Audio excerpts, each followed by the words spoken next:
doing? Good. How are you guys? Good.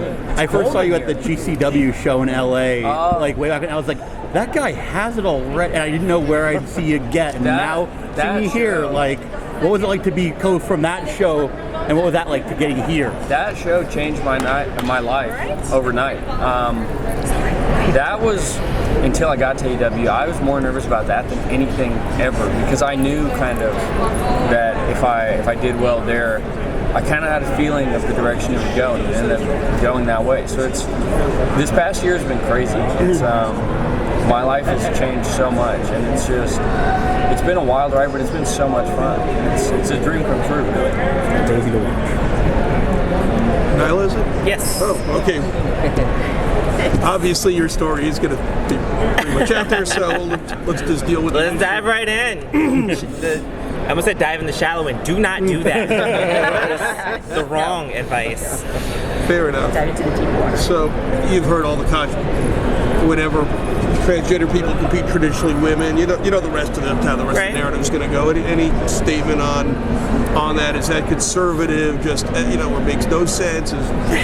So it's kind of wild to me, right? Like I was just I don't know, something clicked this morning. I was kind of thinking about that. You got on TV all these television shows about ghosts and ghost hunters, and everybody's like, yeah, ghosts, okay. First of all, never mind the fact that you're in like an 18th century German castle. Why is the ghost speaking English? Never mind that. But everybody's like, yeah, ghosts, that's plausible. Okay, it shows the hunt for Bigfoot. Oh, let's go hunt Bigfoot. It's definitely out there, right? Aliens. Oh my God, there has to be aliens. I know they built the pyramids. But the discovery up front. I like this. Right, but the second you like, hey, I'm trans and I just don't feel right, and so I was like, that's preposterous. There's no way that's possible. Like that is the wildest shit to me. I'm sorry, can I say that? It's the wildest boo-boo I have ever thought of this morning at 8 a.m. So there's a lot of like misinformation, and a lot of it is just people being stubborn because it's different, because it's weird and wild and zany. They don't want to learn about it, and they'll just kind of take all the crap that they've been told and just run with that. Not look at new science, not look at new studies. It's just it's willful ignorance is what it is. So they're going to point to physiology differences that makes it like not a level playing field between genetic women. Supposedly, there are some. There are some. But the science does support it. And if you're just willing to just, hey, I'm not listening to that, I'm going to go what I believe, and I'm going to put the wrong information out there for future generations to just keep devouring this, without having at the very least, the open mind to hear some different points of view. I think that's a kind of particularly silly one, because there are physical differences in men's wrestling as well. Sure. I wrestle guys like 3 times my size, and no one makes a fuss about that. No one makes a fuss about intergender wrestling. Yeah. Like Catherine would be proud. All the concern for women's safety only applies to my matches. There's not room for that in AEW. It's just it's just too small-minded for what we're doing, and I think it's really great. But on to happier things. I think that's actually a perfect segue when you're looking back in a year, what do you hope? What do you hope to see from AEW in your careers in it? But also, is there something you hope you don't have to address in the year? Like, what are the things that you hope to see in a year after being part of this brand? Honestly, I hope the whole me being trans thing isn't an issue. I'm probably maybe the first Indigenous woman on this level as well. No one talks about that. Does anybody even know I'm black? Like, no. Like, it's, so it's like, there's other things. Like, does anybody know I like photography? I do photography. Did you ask about that? I love Pokemon. Did you ask about that? Who's No. your favorite Pokemon? Eevee. Nice. Next question. Anyway, but it's things like that. It's things like that. It's just in normalizing it. Just in normalizing it, and just the world can see that we transgender people, meaning we just want to live normal lives, be doctors, be firefighters, be a student, be left the hell alone to eat our Burger King, like whatever it may be. We just want to lead our lives. Where are you from, Nyla? Oh, Washington, D.C. Jack, go ahead. Your thoughts on it? Oh, that's In the year for now. yeah. I kind of don't really know what to expect as far as in a year. Because if I think of where I was a year ago, I would not have expected this. So I'm really kind of excited to see. The thing I can tell is things are changing. I knew that from day one. Things are different. I've been saying this all day, but I get to ride to the ring on a dinosaur every week. And that is a thing that in other places and in other times would never fly. Yeah. But we're doing that on national TV in arenas with 15,000 people, and people love it. Yeah. And it's cool, and we do get to do that. And she does get to wrestle. We get to do what we want to do and be different. And I was saying there's not room for that kind of stuff. There's not room for any of that. Wrestling is changing, and it's up to us to decide what we want to put forward and what people want to see, what people want to do. And there are rules, but there are no rules. You know, it has to evolve. We all do. We have to move forward and create new things. So in a year from now, who knows what we'll do. Okay, I have two dinosaurs. I want to have a dinosaur. So A pterodactyl. bouncing off the idea about there might be transgender wrestling. Sorry, there might be intergender wrestling. Sorry for misspeaking. No worries. There might be intergender wrestling, but you guys will interact with each other's divisions. Are there people on the opposite division that you're looking forward to interacting with, like in terms of backstage or working with? Yeah, I mean, ultimately that's kind of an office decision. Yeah. You know, but I think on talent level, there's no reason. Like I don't have to avoid Yeah. Jungle Boy or anything like that. Yeah, I mean, ultimately that's going to be a office decision, and you know, just because we're where we are now, that's a tongue twister. Doesn't mean we're where we're going to be a year from now. But will transphobia be allowed as a bit, so to speak, for the heel to play, or is that going to be completely off the table in AEW? I would imagine that's a bit kind of. Yeah, that's probably not even a thing. I don't even know why we're still talking about it, homie. No, but I had to ask, because back in the old days, old prejudices were You don't have to ask that though. Okay, I had to ask. So is it more fun, would you say it's more fun being the protagonist or the antagonist? I've only ever really been a protagonist, so Well, I like it. does it look better on the other side? Want to try that the other I mean, sometime? the thing is, I've noticed I always end up getting beat up somehow. so maybe it's a bit more comfortable being a bad guy. We'll see. There's a little bit more fun in getting to bend the rules a little bit. You know, rules and bones are meant to be broken. Jack, how do you feel about adding on to your dad's legacy? For me, he was a figure of 90. I was 87, so for me, your dad's image is always in my face. So when I heard you were his son, that blew my mind. Like I had a million questions for you. How do you feel about creating your own legacy, but also adding on to your dad's story? Yeah. Well, that was a big thing for me kind of when I was starting wrestling, because I'm obviously very proud of my dad and what he did and all that. But I never wanted to be Luke Perry's son in that sense. What I meant is I didn't want to be getting things that other people should be getting or that I don't deserve because of that.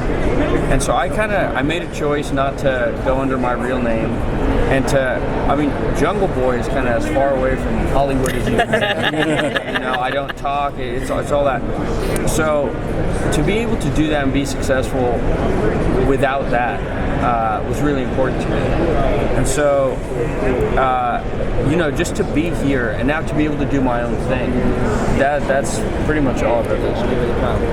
Thank you. Looking at the brackets, you guys are going to be a tag team tournament. You guys are facing Lucha. Yes. Talk about that, because that's kind of when I looked at the brackets, like this is the match I really want to see. It's exciting. It's scary. It's nerve-wracking. It's a whole bunch of things. Because when I saw that too, I thought, shit, it's a good one. But then there's that pressure because I have to make sure it's a good one. So those are guys I've looked up to. I'm big fans of them, so that's cool. I get to wrestle these kind of idols of mine. It's also a challenge, though. They're some of the best in the world. So it's a whole mixture of emotions and all that, but I'm really excited, and that'll be my first match on TV. And I think that's just a really, really great way for me to kick it off. So can't wait for that. How are you two reflecting on personal growth? I mean, it seems like this stage in both of your careers seems to be like a really good bookmark, and there's going to be like a before and after from this moment. So at this point in both your lives, like how are you both reflecting on your personal growth? I think that's a great way to look at it. Like as a bookmark. Maybe, like 3-4 days prior to being in Washington D.C. To the kickoff of Dynamite, I did my last official independent booking, and I definitely looked at that as like a turning point, like a new chapter, if you will, maybe even a new volume. And from here on out with AEW, the experiences are going to be bigger and bolder, and I'm going to try to drink it all in and grow as a performer, obviously, grow as a person. There's so much in every aspect, every little nook, cranny, and corner to learn, and me personally, that's what I'm hoping to do.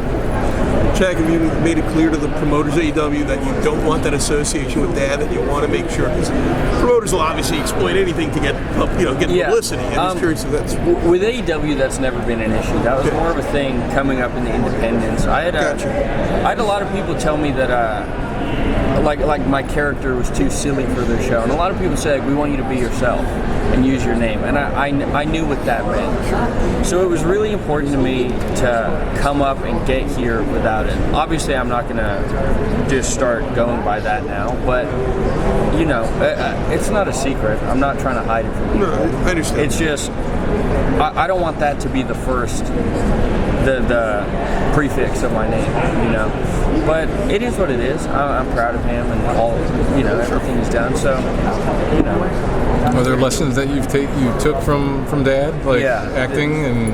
Oh no. Anything like that? No. What he just kind of glean things from him. Yeah, techniques. there's. It kind of. Have you seen this guy photo shoot? Oh no, that's the worst. Natural. I was kind of saying this over there. The main thing, I guess, I would say my dad taught me is he always told me, he's like, be as nice as you can to everyone that you can, and that was something I was really proud of with my dad, because seeing other family, some people are not nice, and with people who are fortunate enough to be successful in what they love to do, there's no reason not to be nice. We're literally here living our dream, and always I feel bad because we've been going from room to room and people want to take pictures and all that, and if it was up to me, I'd stand here and take a picture with every single person, because it's so cool to me that they want to take a picture with me and they enjoy what I'm doing. Unfortunately, we don't have time. They kind of force us into the other room. But, I feel very fortunate, and I'd like to just make everyone feel as good as I can. Because at the end of the day, that's what's important. And there's a story of you saying that when you were 7, basically, you told your dad, that's what I want to do. When I was little, the first time I saw wrestling was with my dad, and I kind of knew that's what I wanted to do. And I remember I used to go out on my trampoline in my backyard with my sister. That's where I learned most of my moves.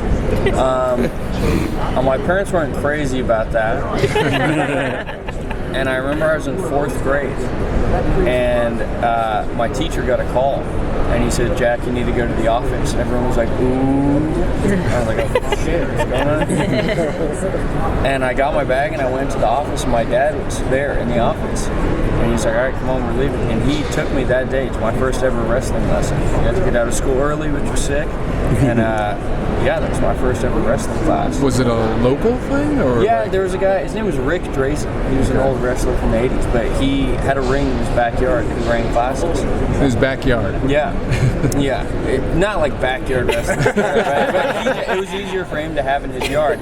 But my dad, my mom too, but they would take me every single week, pay $50 for me to take a class, You know, they've been in the dirtiest warehouses all over Los Angeles, shitty little bars and things, watching me wrestle. So my family's always been super supportive, and I don't think I'd be here without them. Yeah. And you have like Hollywood connections. That means there's several Hollywood former wrestlers. Yes.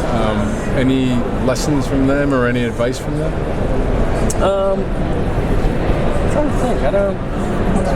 I mean, they're all kind of the same in a sense, and they're so wildly different at the same time. I remember going up to visit my dad on the set of Riverdale. He was always kind of bitching about, like, oh, I gotta work and all this.